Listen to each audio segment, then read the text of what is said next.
তো বন্ধুরা, সবাই কেমন আছে? আশা করি সবাই খুব ভালো আছো। আর দেখো, আমি আবারও আজকে একটা ছোট্ট ভিডিও নিয়ে চলে এসেছি।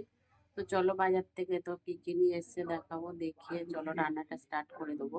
আর কিভাবে রান্না করবো সেটাও দেখে নাও তো চটপট। আর যারা নতুন যারা দেখছো তারা অবশ্যই কিন্তু ভালো লেগে থাকলে ভিডিওটা সাবস্ক্রাইব করে দিও, ঠিক আছে? আর পুরো ভিডিওটা দেখেও কেউ স্কিপ করে চলে যেও না। তো চলো চটপট দেখে নাও।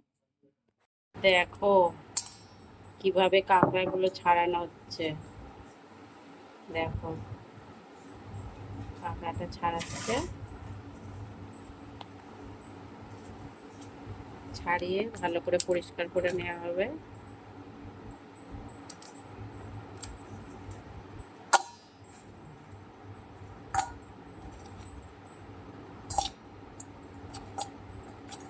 আগের বার যেটা এনেছিলাম একটু বাজেট টাইপের হ্যাঁ ছিল, হ্যাঁ। এবার সব জ্যান্ত দেখছো তো, সব নড়ছে। হ্যাঁ, এবার আর ভসকা নেই।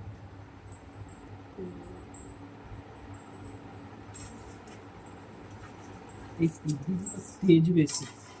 এটা এটা এই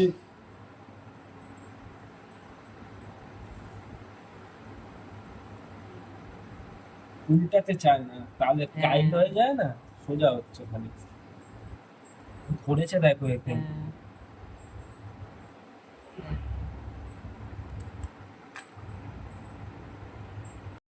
দেখো এখানে জিরে বাটা, আদা রসুন বাটা, কয়েকটা কাঁচা লঙ্কা নিয়ে নিয়েছি, আলু বড় বড় করে কেটে নিয়েছি, পেঁয়াজ কুচিয়ে নিয়েছি।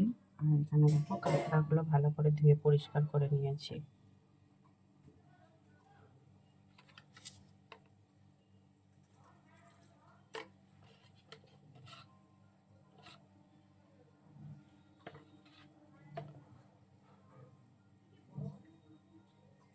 এবারে চলো রান্নাটা বসিয়ে দেবো।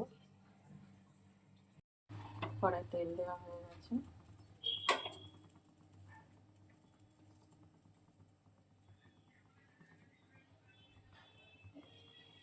দারচিনি আর লবঙ্গ দিয়ে দিলাম।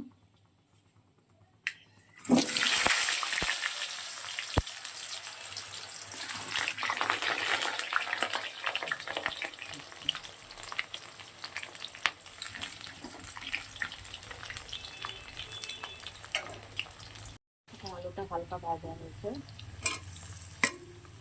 দুটো পেঁয়াজ দিয়ে দিলাম, মাঝারি সাইজের দুটো।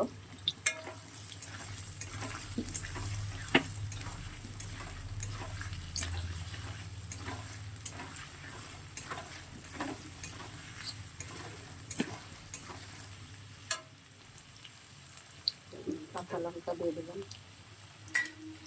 ঠিক আছে।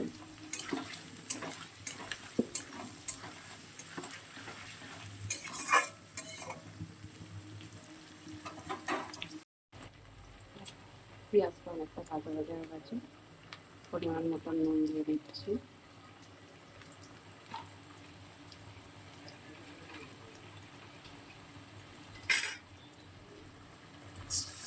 আদা রসুন বাটা দিলাম,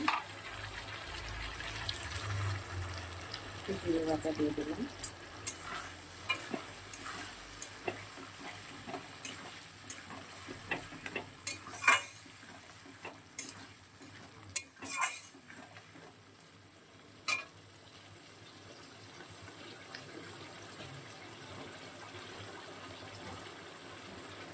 হলুদের গুঁড়ো দিলাম,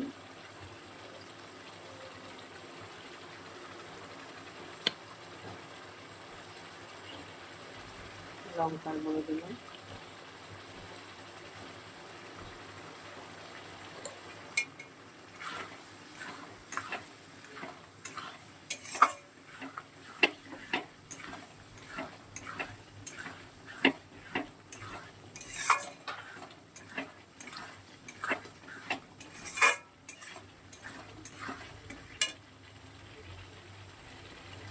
কাঁকড়াটাকে আলাদাটা নুন হলুদ মাখিয়ে রেখেছিলাম, দিয়ে দিলাম।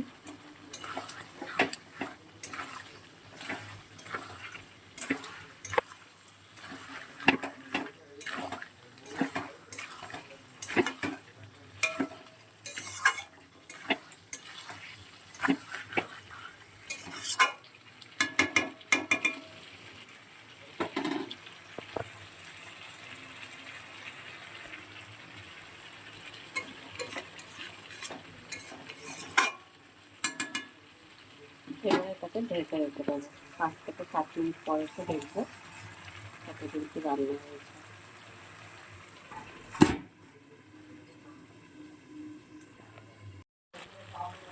দেখো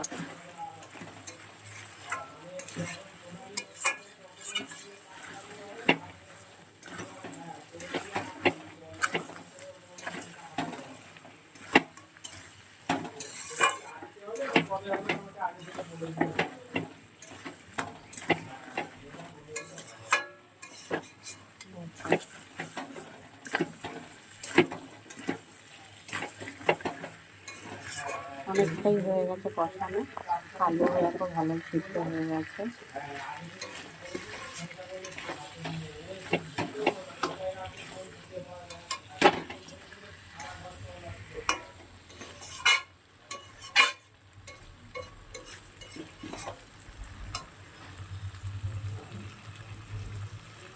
আর একটু কষানো হবে।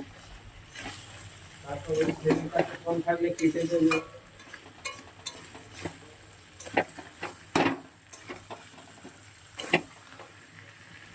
আলুগুলো, হ্যাঁ আলুগুলো খুব ভালো করে সেদ্ধ হয়ে গেছে।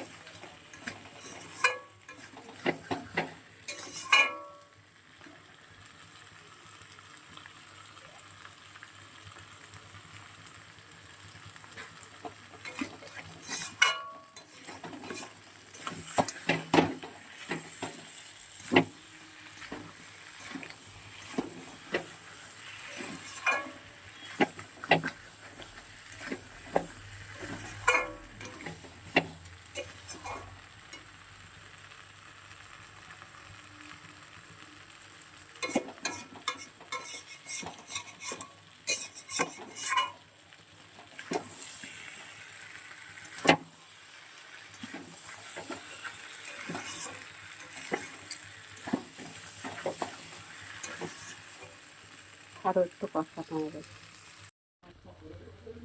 হয়ে গেছে কষানো খুব ভালো করে।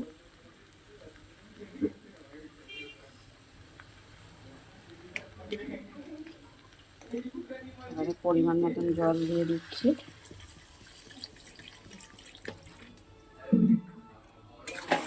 এবারে এতে একটু গরম মশলা দেব আর একটু সামান্য একটু মিষ্টি দিয়ে দেবো। 2 থেকে 3 মিনিট রান্না করে নামিয়ে নেব।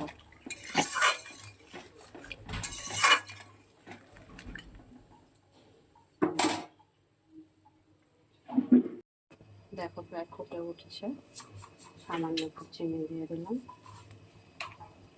গরম মশলাটা শেষ হয়ে গেছে, তাই দেখো মিট মশলা দিলাম।